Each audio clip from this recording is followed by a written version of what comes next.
if we also have, maybe just for these last few minutes, we can head up to see if any of our red wolves or Mexican gray wolves might be out? Sure, yeah. And we'll just, like if we go over a few minutes, people who need to jump off can jump off. I think we're okay with that. Lots of people are telling us that their dogs at home are also engaging with these howls. Oh, yeah. It's quite appropriate. I think today is National Dog Day, so it's a fun day to tie in wolves. So we're actually walking up towards part of our endangered species facility. And so over to our right, this is actually what we call our on-exhibit red wolf enclosure. But we're going to move up just a bit, and we'll kind of straddle both our red wolf and Mexican gray wolf enclosures to see if any of these wolves are out. But you'll notice, even as we're walking, it's much quieter up here, but it's also very densely wooded because these wolves are really not meant to see people. So we don't need to worry about vantage points for us seeing them. It's more to keep them wild, keep them elusive. And if we see them, great. If we don't, great.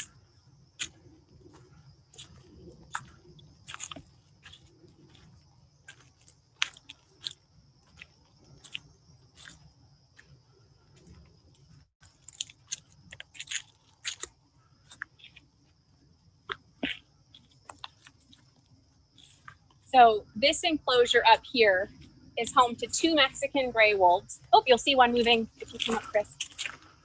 So you'll see back in that enclosure, I don't know how visible she is, but that's Valentia.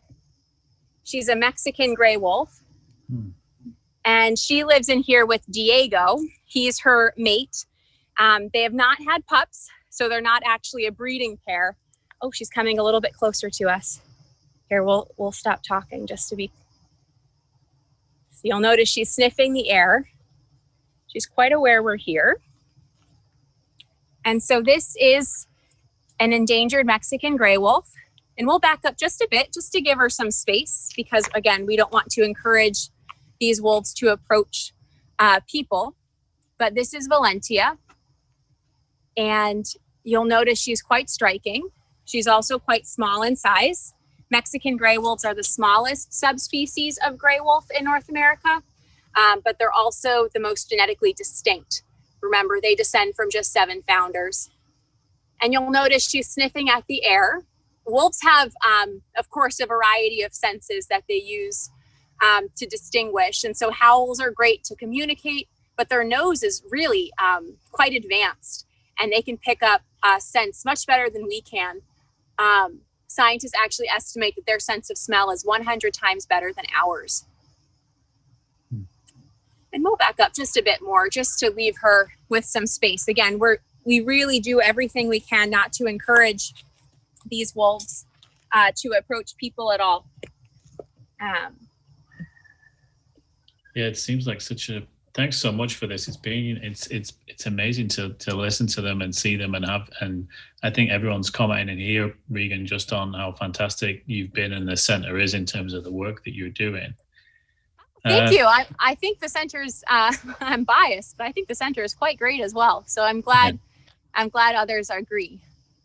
And I do want to we do want to finish shortly just to make sure we kind of respect that time slot, which is fine. Sure. And we're really keen to make sure that we come back and visit again. But I'm kind of curious, Regan, if you had a last message to our audience here, what might that be?